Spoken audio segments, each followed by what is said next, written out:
கரூர் முப்பெரும் விழாவில் கொட்டும் மலையில் முதலமைச்சர் மு.க.ஸ்டாலின் ஆற்றிய அந்த உரையில் தமிழகத்தை தலைகுனிய விடமாட்டோம், தமிழ்நாடு போராடும், தமிழ்நாடு வெல்லும் என்று அந்த உரையை முத்தாய்ப்பாக முடித்திருக்கிறார். இந்த உரையில் முக்கிய அம்சமாக பாரதிய ஜனதா கட்சிக்கு நீட் தேர்வில் பாரதிய ஜனதா கட்சி நீட் தேர்வை கூட இங்கு ரத்து செய்யவில்லை, ஹிந்தி திணிப்பை அமல்படுத்துகிறது, தொடர்ந்து கீழடியில் வரலாற்று உண்மைகளை மறைக்கிறது, வாக்காளர் பட்டியலில் திருத்தங்களை மேற்கொள்கிறது என பல்வேறு விதமான மாநிலங்களுக்கு எதிரான அந்த நடவடிக்கைகளை மேற்கொண்டு வரக்கூடிய நிலையில் ஒரு உரிமை போரை தமிழகத்திலிருந்து நடத்தி காட்ட வேண்டிய ஒரு வரலாற்று கடமை திமுகவுக்குத்தான் இருக்கிறது என்பதால் பாரதிய ஜனதா கட்சிக்கு தமிழ்நாடு என்றும் நோ என்ட்ரி தான் கொடுக்கும் என்று இந்த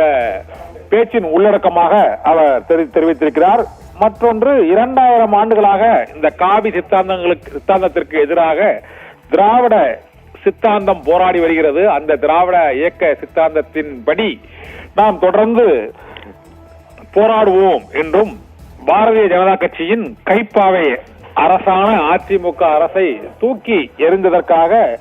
பாரதிய ஜனதா கட்சி தமிழக அரசுக்கு பல்வேறு இடையூறுகளை செய்து வருகிறது என்ற அந்த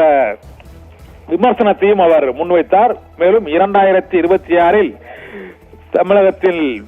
வெற்றி பயணம் தொடரும் என்றும் அது கரூரில் இருந்து அது கொங்கு மண்டலத்திலிருந்து தொடங்கும் என்றும் முதலமைச்சர்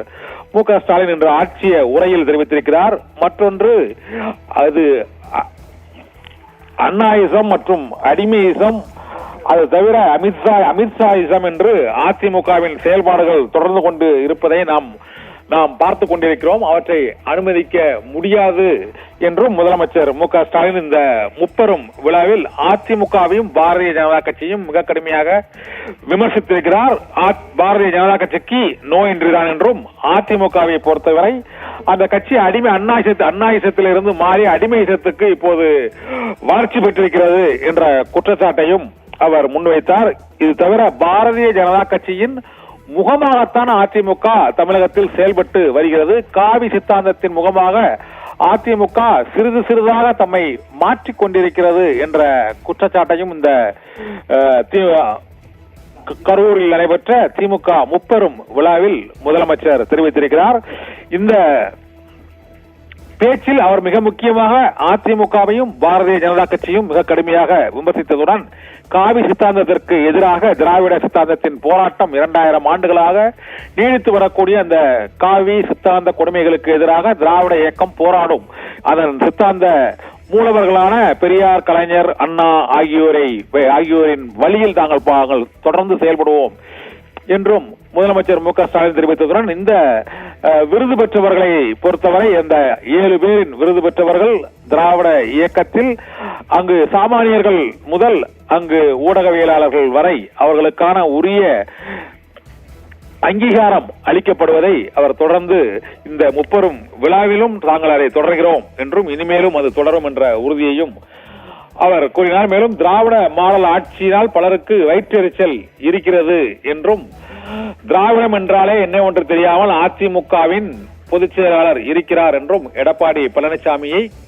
கடுமையாக அவர் விமர்சித்திருக்கிறார் இந்த முப்பெரும் விழா பொதுக்கூட்டத்தில். மேலும் தமிழகத்தை ஒருபோதும் தலைகுனிய விடமாட்டோம், தமிழகத்தின் உரிமைகள் பறிபோவதை அனுமதிக்க மாட்டோம் என்றும், அடக்குமுறைக்கு எப்போதும் நோ என்ட்ரி, அதுபோல பாரதிய ஜனதா கட்சிக்கும் தமிழகத்தில் நோ என்ட்ரி தான் என்றும், உரிமை போர் நடத்த வேண்டிய ஒரு கடமை